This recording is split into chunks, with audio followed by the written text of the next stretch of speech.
my kart feels really powerful when I'm in it, but imagine being in the Formula 1 car.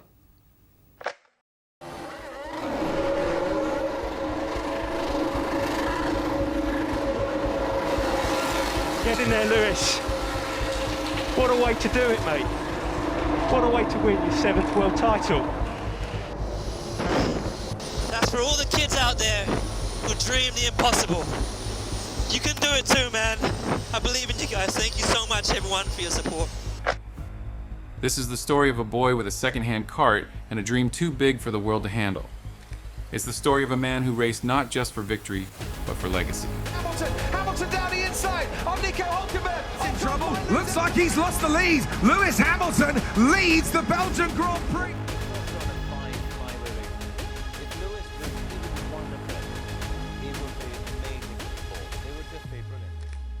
Welcome to Against All Odds, the unique rise of Lewis Hamilton. The year it all began, 1985, humble beginnings. The year is 1985. McLaren driver Niki Lauda retires for the second time, just 3 years after his shocking return to Formula 1, a comeback that saw him claim his third world championship in 1984. Making him joint second in the F1 history books, his 3 titles placed him alongside legends like Jack Brabham, Jackie Stewart, and Nelson Piquet, a brotherhood of champions who had conquered the sport.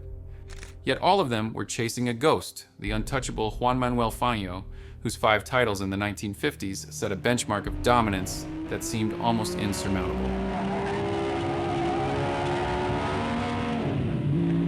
Meanwhile, across the pond.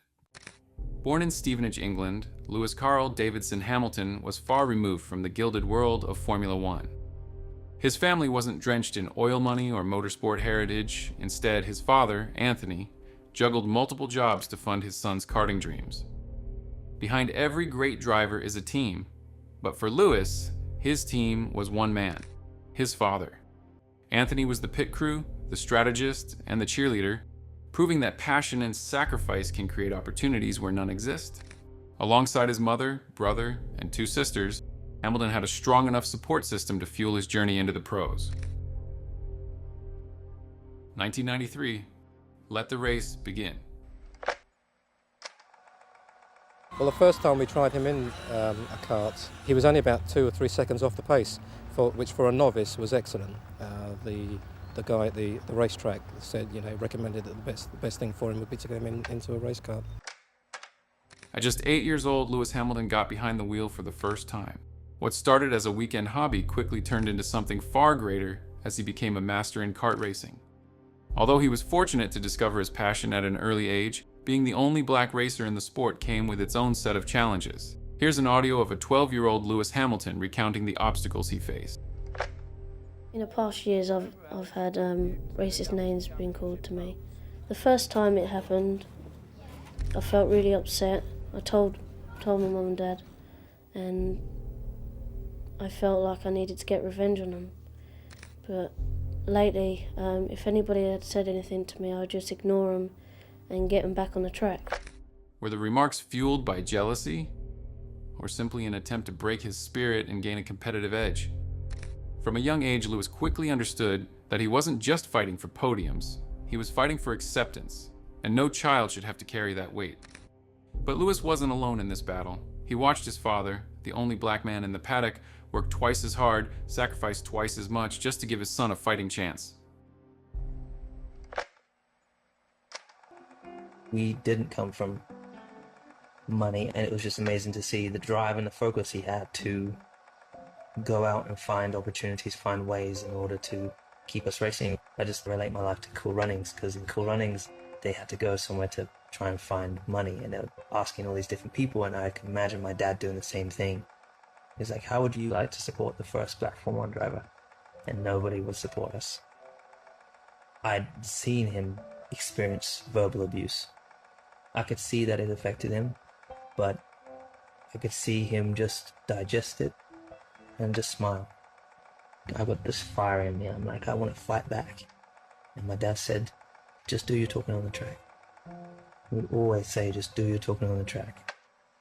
Fueled by ignorance, Lewis quickly established himself as a karting prodigy, clinching multiple titles. By 1998, he had won the prestigious British Cadet Karting Championship. His consistency on the podium and relentless drive caught the attention of McLaren team boss Ron Dennis, who promised to support his career if he continued to excel. This moment marked the beginning of a journey that would redefine the sport of racing.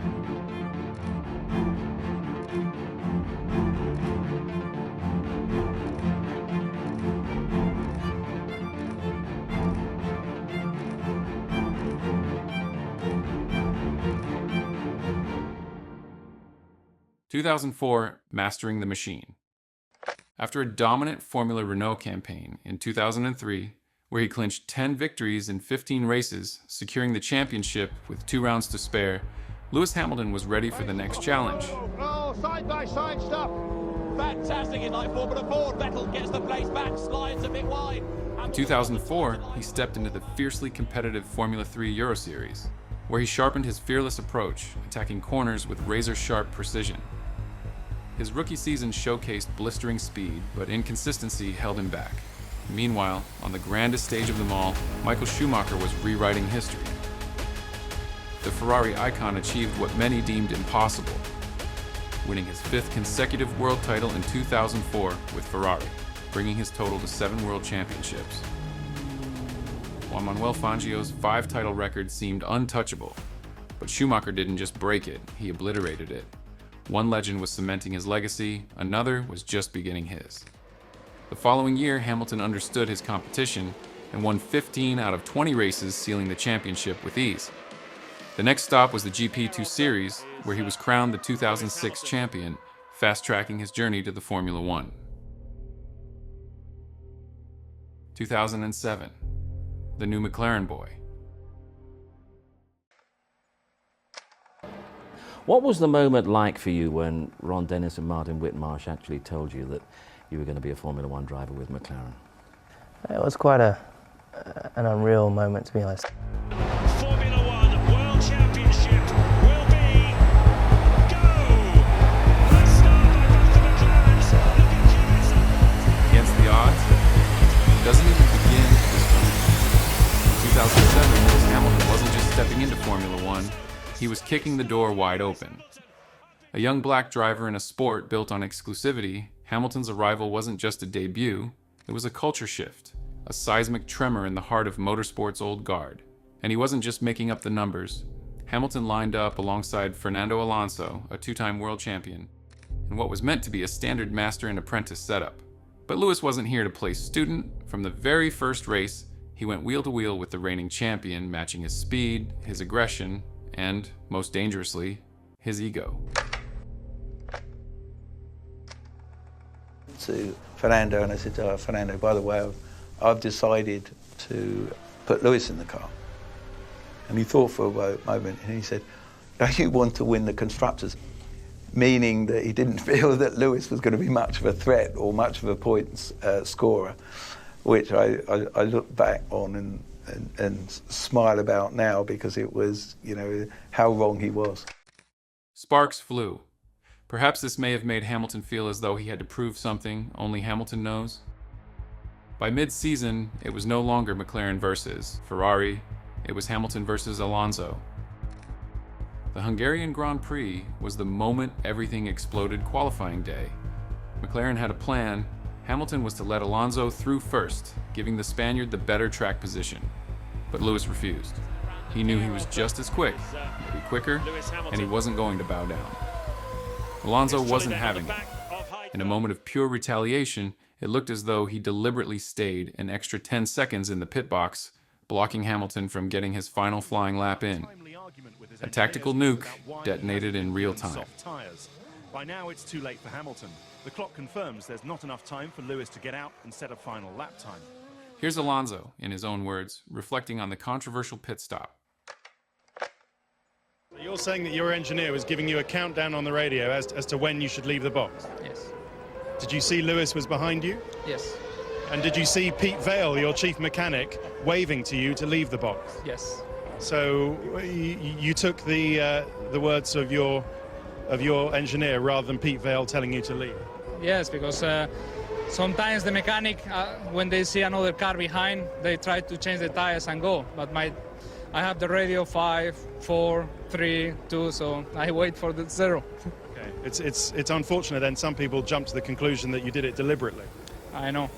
What should have been a dominant 1-2 finish turned into a civil war. Would Alonso have overstayed in the pit stop if Hamilton had followed team orders? That's a question that we'll never know. But what we do know is this. His decision came at a heavy price. McLaren was stripped of pole position that weekend, and what should have been a strategic masterclass turned into a self-inflicted wound that sent shockwaves through the paddock. The tension between rookie sensation and Alonso continued over, transforming McLaren's garage into a battleground. Every race became a psychological war, two gladiators fighting for supremacy under the same banner. Team orders were ignored, radio messages dripped with frustration, and as the season hurtled toward its climax, McLaren's implosion became Ferrari's opportunity. While they fought each other, Kimi Räikkönen waited in the shadows. With 2 races left, Hamilton led the championship. A disastrous pit stop in China and early off in Brazil, and just like that, Hamilton's title hopes were gone. Alonso, despite his experience, finished level on points with the rookie. And in the end, it was Räikkönen, the underdog, who stole the title by a single point. Did Alonso's penalty in Hungary cost him a 3rd world title, or did Hamilton's inexperience deny him a historic rookie championship? Either way, it was Ferrari year.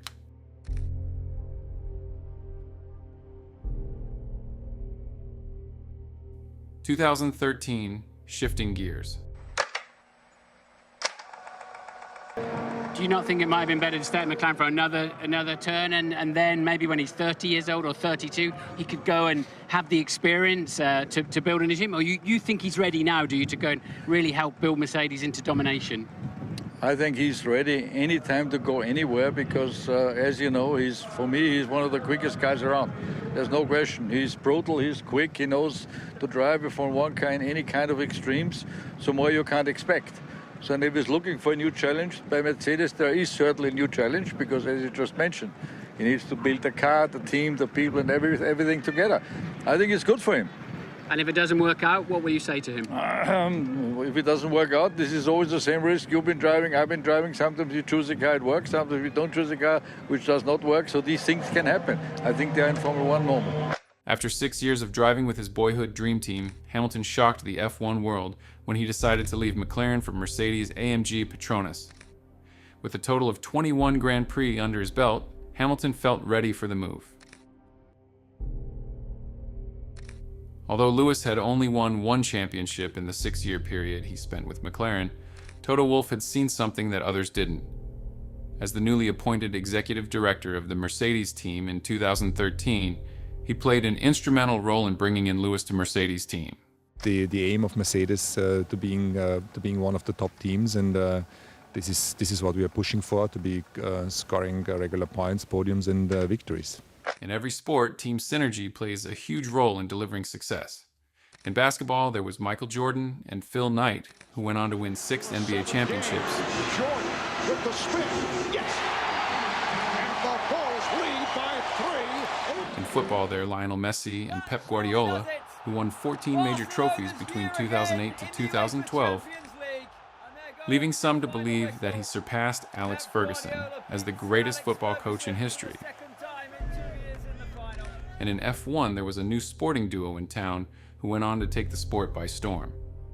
With both men having their birthday just 5 days apart, many have alleged that the Capricorn duo of Toto Wolff and Lewis Hamilton as the greatest F1 duo in the history of the sport, leading to multiple constructors and drivers' championships.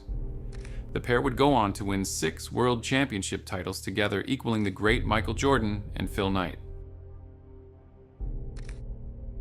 From 2014 to 2020, Mercedes dominated Formula 1, losing only 1 championship in 2016. During this reign, Lewis Hamilton cemented his legacy, equaling the great Michael Schumacher with 7 world titles.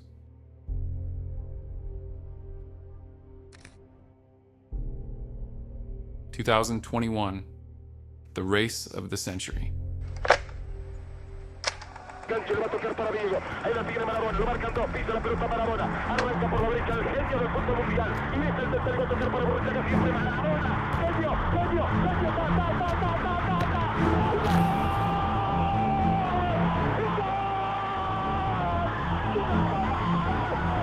They say the greatest athletes don't just race against time or opponents.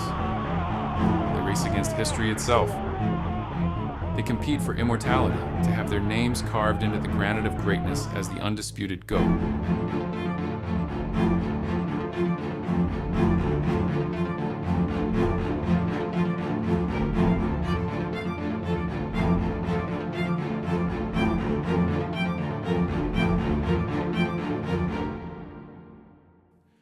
But where legends are made, rivalries born. Ali versus Frazier, Federer versus Nadal, Ferguson versus Wenger. Rivalries are the engines of sport, and in Formula One, no rivalry in recent memory has ignited more sparks than Hamilton versus Verstappen. Get the DRS here, and Lewis and he's got the slipstream too, Martin, and he is gaining, and he is gaining, and he is gaining on Max Verstappen. He's going to go for the move here. Lewis Hamilton trying to get into the lead of the race. They go wheel to wheel into the first corner. Verstappen has to bail out. Lewis Hamilton has to bail out. Verstappen ends that sequence with a bigger lead. Crazy, man. Happened again. Oh, they touched and they collided. Max Verstappen and Lewis Hamilton. Oh, and it was the merest of touches, but it was enough. And look how the wheel has come loose from the.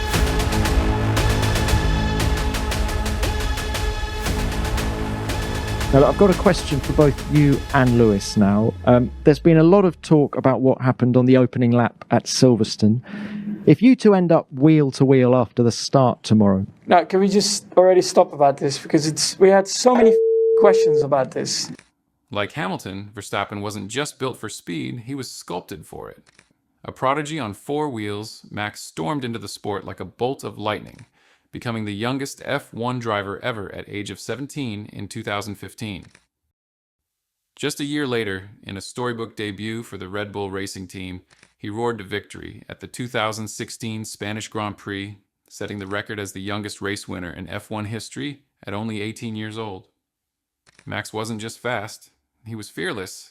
He attacked corners like a lion pouncing on prey, his car weaving through the pack with the precision of a scalpel and the ferocity of a storm. His driving style, aggressive, unyielding, and occasionally polarizing, was a reflection of his determination to rewrite the rules of the sport. Behind Max, there was a shadow, a man whose words would later tarnish the glow of the sport. Nelson Piquet, a controversial three-time Formula One world champion, and the father of Verstappen's then-girlfriend and now wife, Kelly Piquet, would make headlines for racist and homophobic comments directed at Hamilton in November 2021.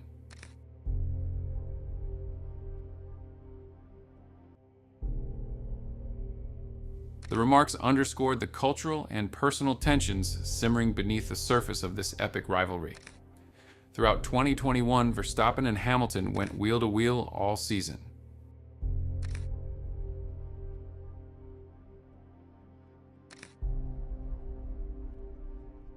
And in December, the final showdown kicked off at Abu Dhabi's Grand Prix, with both drivers tied at an unbelievable 369.5 points.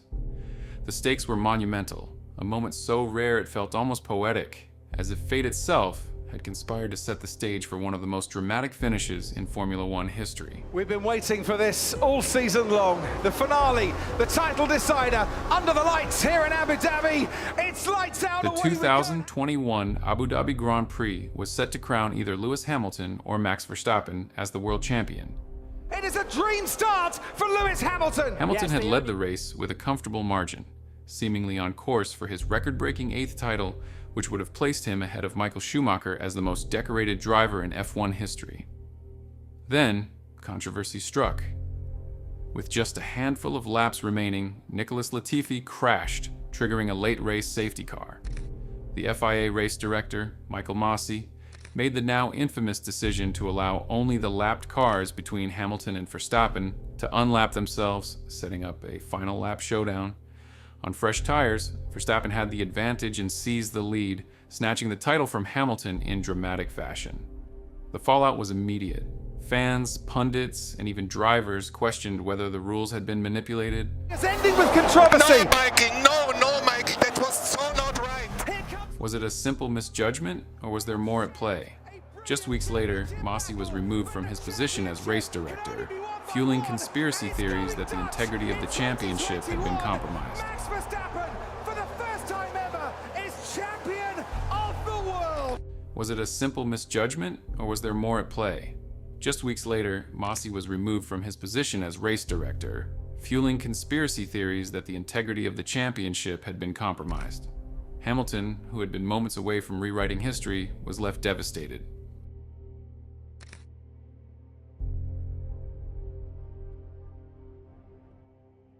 Yet, despite the heartbreak, just 3 days later, he was knighted by Prince Charles, solidifying his legacy beyond the racetrack. But the question lingers, was this just a case of racing drama, or was the greatest title fight in F1 history decided by forces beyond the track? From the chaos of Abu Dhabi 2021, a seismic shift in Formula One unfolded. Max Verstappen, seizing his controversial first title, didn't just win. He ignited an era of dominance. What followed was nothing short of historic. 4 consecutive world championships, 2021 to 2024, with Red Bull cementing his place among the sport's greats. Across 11 seasons, Verstappen has amassed 63 Grand Prix victories, surpassing his father-in-law, 3-time world champion Nelson Piquet. The question lingers, did Abu Dhabi spark the greatest reign of modern F1, or was it the catalyst of an unresolved controversy that still haunts the sport? 2024, the final lap. In February 2024, Lewis Hamilton announced his departure from Mercedes to join Ferrari for the 2025 season, concluding a 12-year partnership that yielded 6 world championships. This move came after a series of challenging seasons for Hamilton and Mercedes, particularly following the controversial 2021 Abu Dhabi Grand Prix. The contentious conclusion of the 2021 race not only cost him the championship, but also seemed to have a lasting impact on his performance. In the subsequent seasons, Mercedes struggled to adapt to new regulations and car designs, leading to underwhelming performances. The W15 model, in particular, presented handling issues that did not align with Hamilton's driving style. By the 2024 season, these challenges culminated in Hamilton finishing 7th in the Drivers' Championship, amassing 223 points. The top 1, 2, 3 that season were Max Verstappen, Lando Norris, and Hamilton's soon-to-be teammate Charles Leclerc. This decline highlighted the need for a change, prompting Hamilton's decision to join Ferrari. Mercedes team principal, Toto Wolff, expressed mixed emotions about Hamilton's transition to Ferrari. He likened it to seeing a former partner with someone new, acknowledging the difficulty of adjusting to Hamilton's departure after such a long and successful collaboration.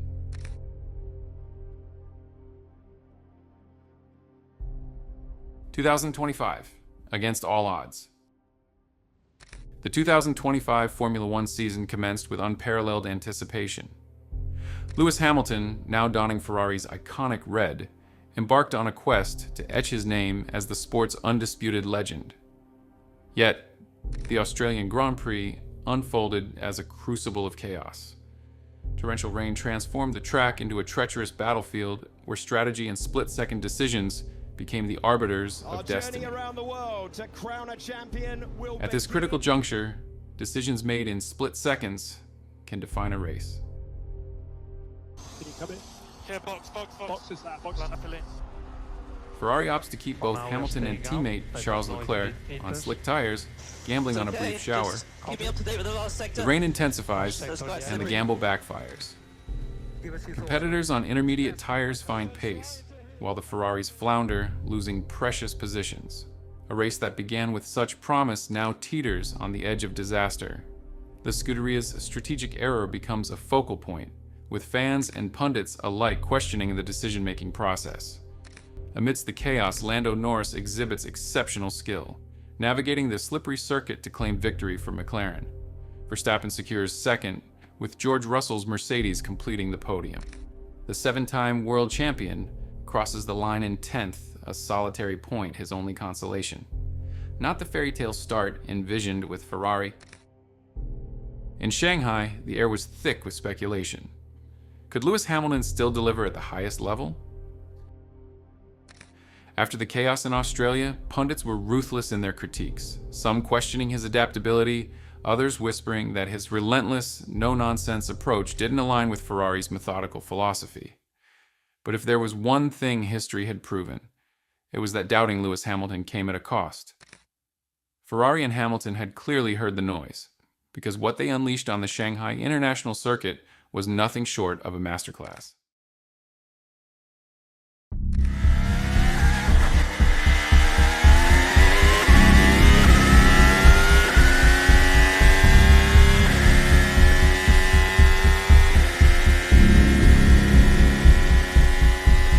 Hamilton didn't just go fast, he redefined speed.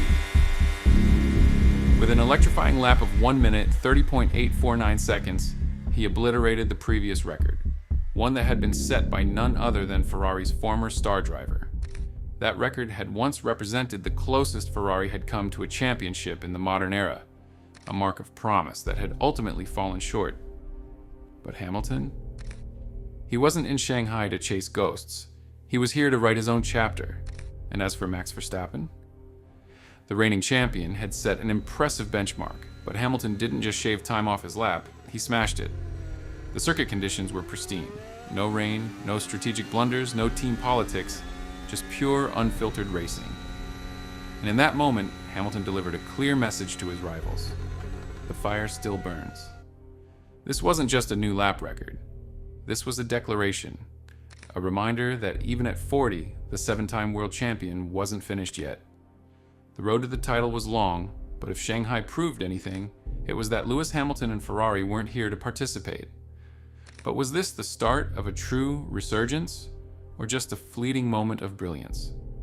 With Bahrain and Japan on the horizon, the real test was only just beginning.